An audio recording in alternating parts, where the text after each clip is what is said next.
And welcome back to the Open Mic Broadcast Network. We have on the line with us head volleyball coach of Prairie View A&M University's volleyball program, none other than Coach Lindsay. Great weekend, Coach, from Stephenville, Texas. Congratulations and welcome back to the show. Thank you. Thank you so much for having me. Yes, ma'am. Well, was it to your surprise or as planned out on schedule with the results that you received over the course of the weekend? Now, what did I tell you when we had our first visit? When it was my first time here, I told you I said I want to win games outside of the swag. So no, I am not surprised that we went out there and did, what we were supposed to do. No, but all jokes aside, I'm really, really proud of them. They showed a lot of maturity and a lot of fight. I don't think that people really realize how difficult it is to play your first game at the other person's or at the other team's home gym. You're down 2 sets and you come back and reverse sweep, against an established team. And we're very young, and so to be able to kind of flip it, put it into gear and go and get the win out of that was a really, really big deal. And I think the same can be said about Northern Arizona. Solid team, even better conference. They have teams like Northern Colorado in their conference who, they're playing Power 5 schools and competing. That's, just a really, really good conference to get a win out of. So there's a lot of good things that I've seen this weekend. Of course, some things that we need to clean up and fix on our end, but that will come with us just maturing as volleyball players for sure. Absolutely. Well, you come out full of energy. I was able to peek in on some of it, and a loud, robust group that you have, young lady, and they are really gelling together. I know you're still finding your way and still looking for those perfect rotations. But when you look at the development of this program that you inherited and how they're coming out the gate, it's making you, we're looking forward to this weekend coming up in Houston, be closer to home in that Houston Christian tournament. Now, who's all supposed to be in that tournament this weekend? So we're going to play, I want to say, so it's Houston Christian, and then we play, I don't have it right in front of me, but Houston Christian, and then we play, is it Arkansas State? Yeah, Arkansas State, and then we have UTRGV. So our UTRGV was the top of their conference in the WAC conference last year, so that'll be a really good game for us. I think this weekend will be a challenging weekend for us, and not to say last weekend wasn't, but this will be a challenging weekend for us to really kind of love up the challenge. And, you talked about their energy. I was actually talking to my assistant, Darcy Kaiser, the other day because I'm like, the energy follows us, and I don't know if it's the coaching style or whatever the case may be. We kind of give them that space to be themselves. I'm not here to police you on the court and make you into what I want you to be as far as how you act. We'll reel them in if they get off track, but I want them to enjoy the game. I want them to have fun, and so they're always going to have that crazy energy. I love it. I'm a very high energy coach, so that maybe they're just matching my type of energy, but yeah, this weekend should be a pretty challenging weekend for us, but also we can do well this weekend too. Yes, ma'am. Now, we had major success, as you mentioned, against the host school, Tarleton, and Northeastern Arizona. What did you learn in the sweep against Incarnate Word about your program and some things that you might need to tighten up on? Well, honestly, there were some coaching points there that, me and my assistant coach were able to kind of learn from. We had a break. So after playing 5 tough sets against Tarleton and expending a whole lot of energy, we kind of stayed in the gym, and our hotel room was only 3 minutes away. We could have taken them back to the hotel to kind of put their feet up for an hour and a half and really get rested before we played the next set. And we didn't do that. So we could have done a better job coaching of just like getting them out of that gym and kind of letting them get out of the gym for a while. So we kind of played a little bit lower as far as energy went. And I'm like, you guys didn't even play at your highest potential or even close to it. And we lost every set by like 3 or 4 points. And that's an easy gap that we can close. And that's an easy coaching thing that we can do just to keep them fresh and ready for the next sets on these long days. But that was really the difference. I think sometimes when we're playing, our immaturity shows just a little bit, and we tend to make a couple bonehead errors, like going back at game point and serving the ball into the middle of the net. Those are things that we practice. We practice pressure serving, and it's not until you're actually put into that position to pressure serve that you're like, oh, wow, like I really have to live up this challenge, and I need to do what I'm supposed to do for my team. And so, like I said, those things will come just with us maturing as volleyball players and all that stuff. But that would be the thing that I would have changed about from a coaching perspective. And then just cleaning up the small errors on the court. Well, it's all about the development process, right? You got those youngsters that can do some amazing things, and the same one you look at doing something amazing, you look at like, did you just do what I saw or think you did? So that's the beauty of coaching, right? Well, Coach, we are truly excited for the strong start that you have. And anything you want to share with PV Nation as we get ready to close this segment out?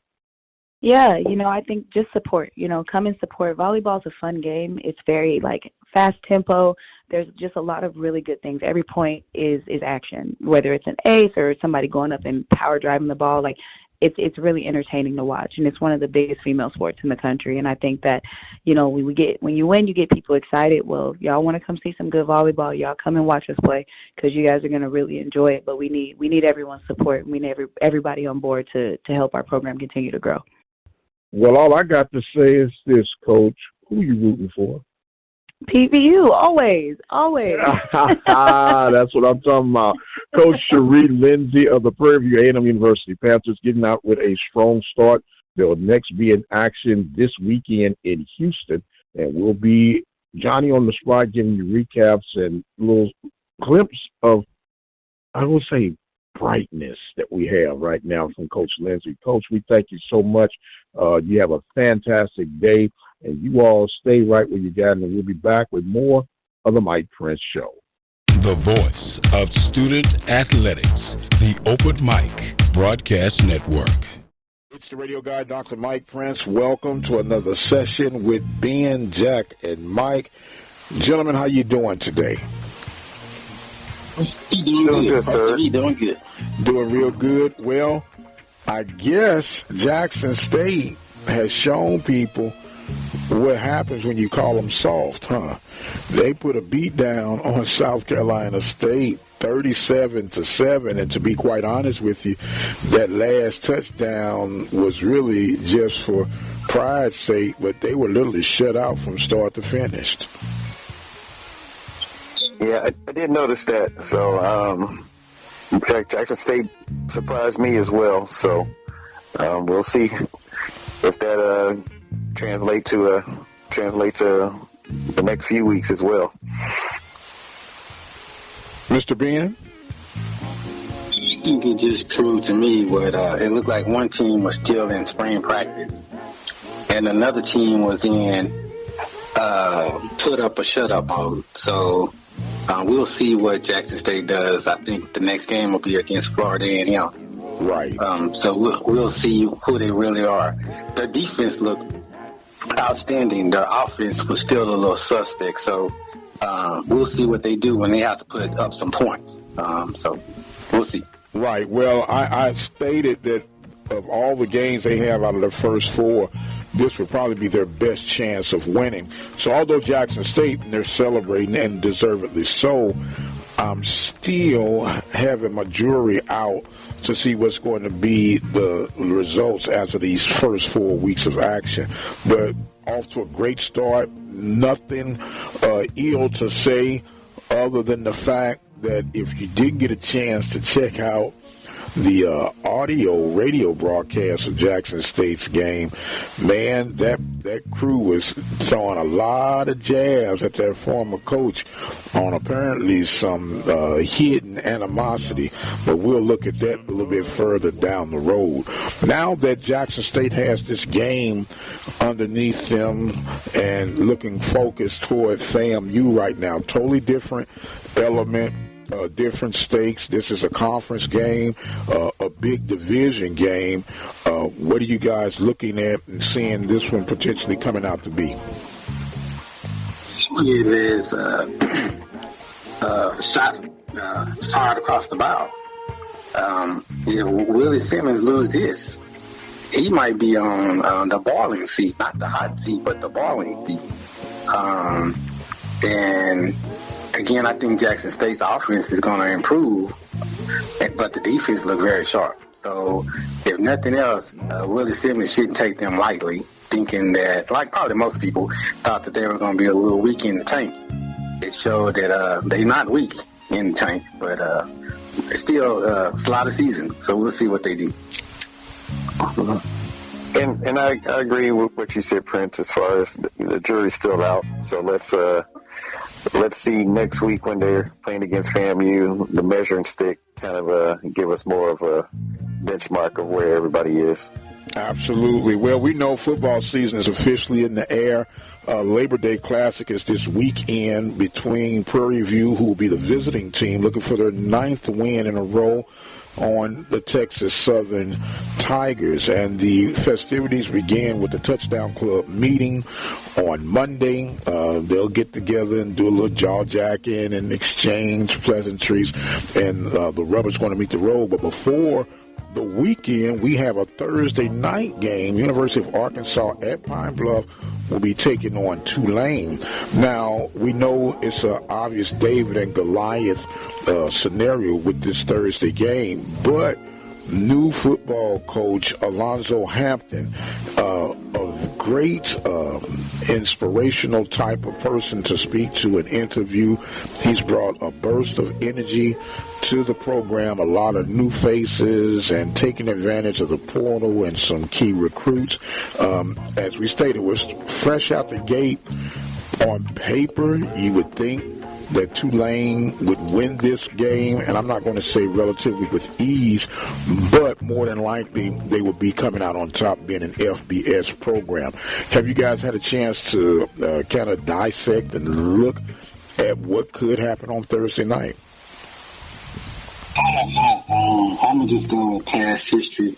Look like beatdown is on the horizon. I think they said there's a hurricane coming through, so we'll see where it touches down.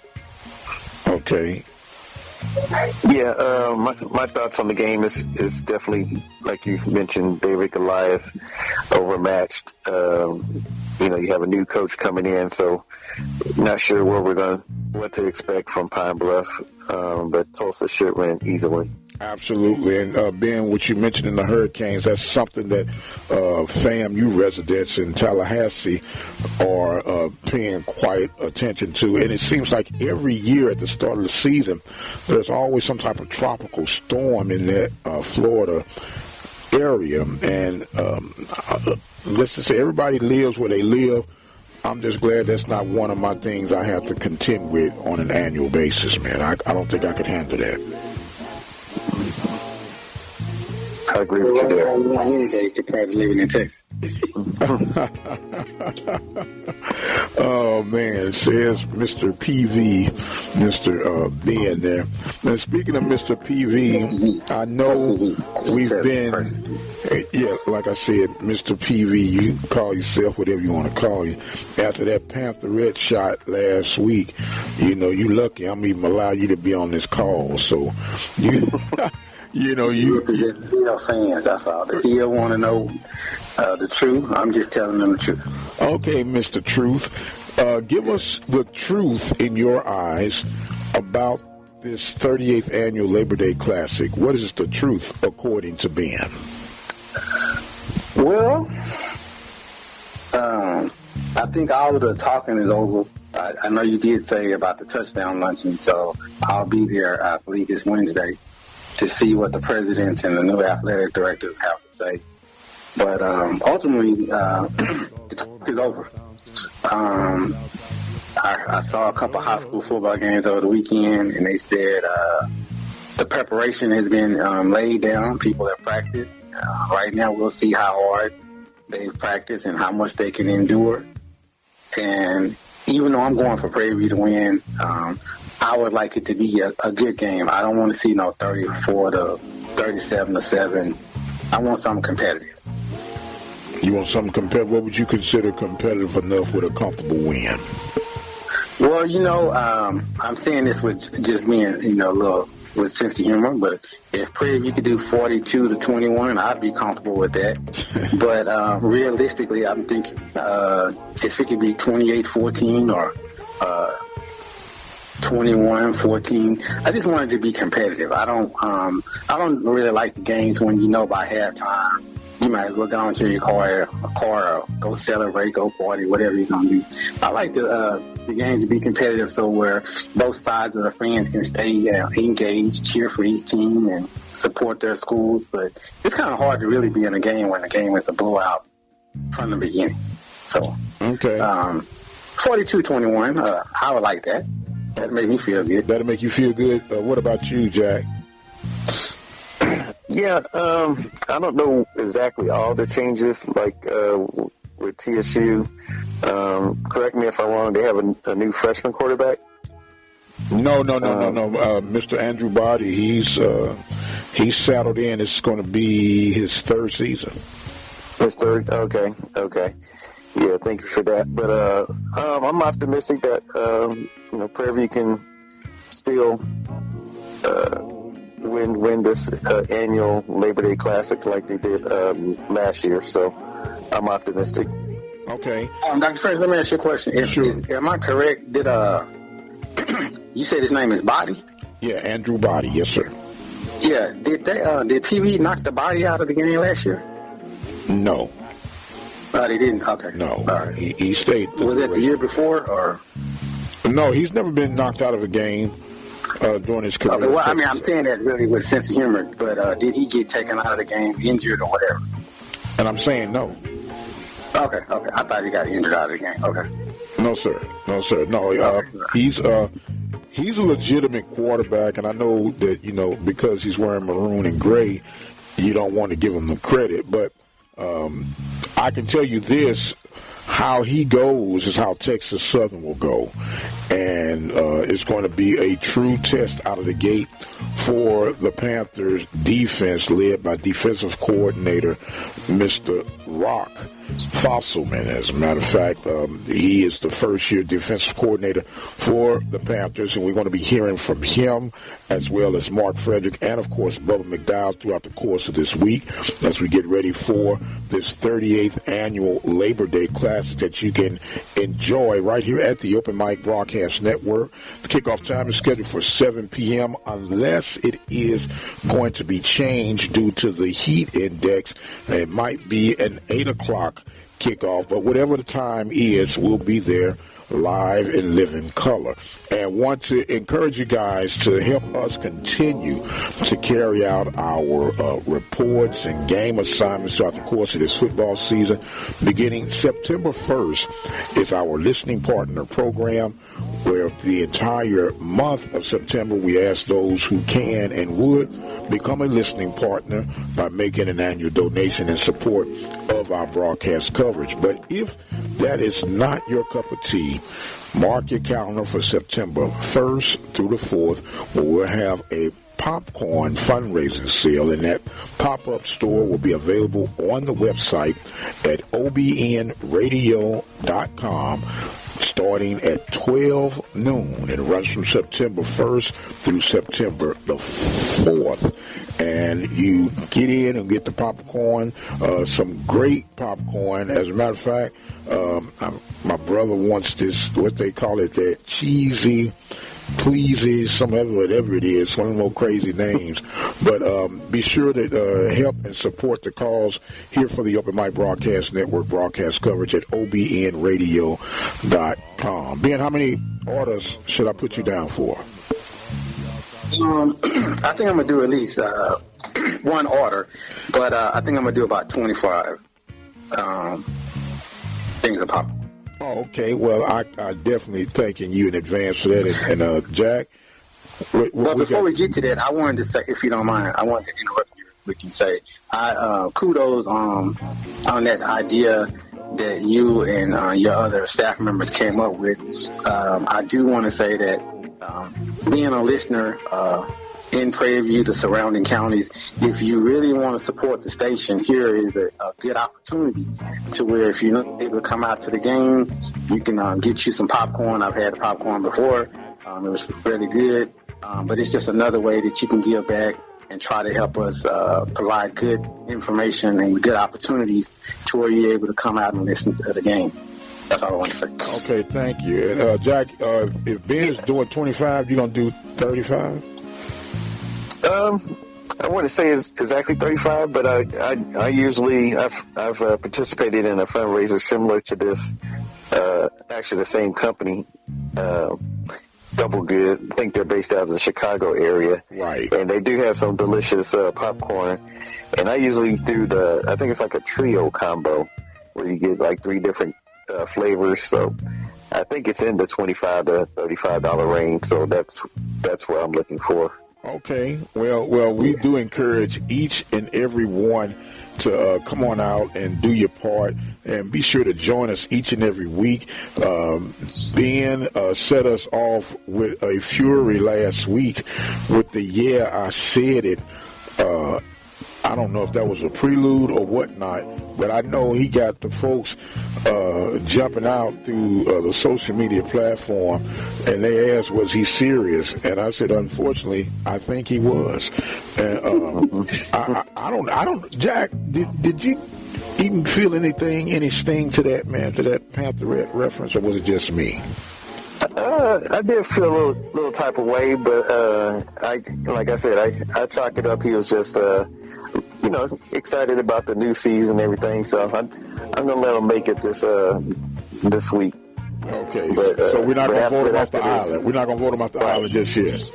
Yeah. It was all preseason hype, and he's a little excited. So I'll give him another opportunity to come back down to earth.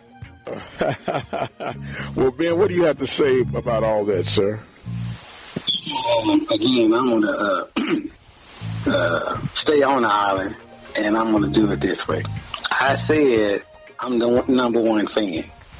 And so as the number one fan, I want to take this moment also and give my condolences out, or send my condolences out to the young lady from Prairie View who was in the car accident, unfortunately. So I'm praying for her and her family and that particular class, because I know how it feels when you lose a classmate, a friend, someone you grew up with who passed away while you're going to Prairie View. So right now, on a serious note, I am that number one fan, and I just want to make sure I send out my condolences to her family, and I'll just ask God to just cover that situation. Okay, very well stated, sir. I want to get back to this number one fan reference. What are your criteria on determining who becomes in that number one fan group? Well, I think to be that number one fan, you can't be that person that slips on a banana. If you're going to be a supporter, be a supporter. Don't be, I'm supporting you today and I'm slipping on a banana tomorrow. But I think we just need to move on. I've already said what I said. I stand by what I said. And go Panthers. Go Panthers, yeah. But we're going to keep it there for a minute because it is my show. When you say support and fan, are you kind of commingling them? Or are you saying if I'm supporting but I might agree to disagree on a particular game, does that disconnect me from being a fan and a supporter? I'm trying to get it. Are we splitting hairs? What's the? I'm going to just leave that to past history. I've already said what I said. The listeners who listened, they heard what I said, along with they heard the comments of others. I don't even have to bring their names up. So my word stands by what my word is, and go Panthers. You sound like a politician. Oh, my goodness. I don't know what to do with this guy, Jack. I really don't know. You said we got to keep him on the island for this week, but he's getting closer to the edge, man. He's getting closer to the edge. Right. He's created all this ruckus and then going to get this political jargon. Man, kick rocks. Wednesday. We ought to have another call back Wednesday, and I can tell you what happened at the touchdown lunch. So if you think I'm a little sad right now, a little choked up based on what happened over the weekend, but I also believe I know I've heard some people might have been a little offended by me saying about the bubblegum situation, but bubblegum is bubblegum. So I hope Bubblegum is listening to me right now, and I hope that he says, "Hey team, let's put the wheels in motion and let's win this game on behalf of the young lady." cool off our life this weekend. Okay, that sounds good enough for me, my friend. And I tell you what we will do, if time permits itself, because this is going to be a very active week, and we will be able to get a lot and try to cram some extra bonuses in throughout the course of the week. But we're going to try to get together yet one more time this week, if you guys are be in position to make that happen. What do you guys say to that? I'm good. If you want to, we can do it after the touchdown luncheon. I can tell you kind of what happened during the luncheon and who talked noise and who didn't, what players showed up and what players didn't.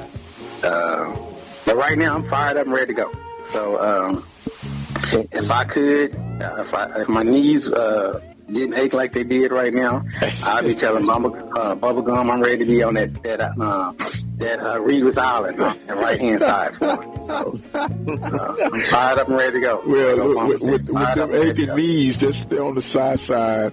Watch this, Jack, with your pom-poms, and cheer the Panthers on the victory. How about that? That's what that number one fan does. He, be it injured or not, I'm always going to be supporting. So I won't be on that banana side. So whoever the ones that wear the pom-poms, they know who they are. So go PV. Jack, you got any closing statements for this segment, sir? This dude is something special, man.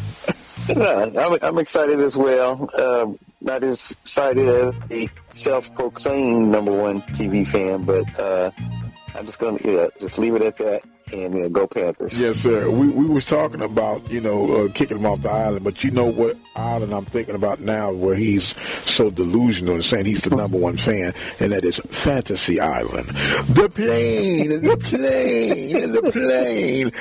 with that being said, we are going to close out this segment. He has been on Jack. And I am the radio guy, Dr. Mike Prince. Don't forget, guys, mark your calendar for September the 1st through the 4th. Help us help continue on the broadcast coverage and excellence that we provide here at the Open Mic Broadcast Network by going to that website, obnradio.com. And until next time, you guys be blessed, and we'll see you on the other side.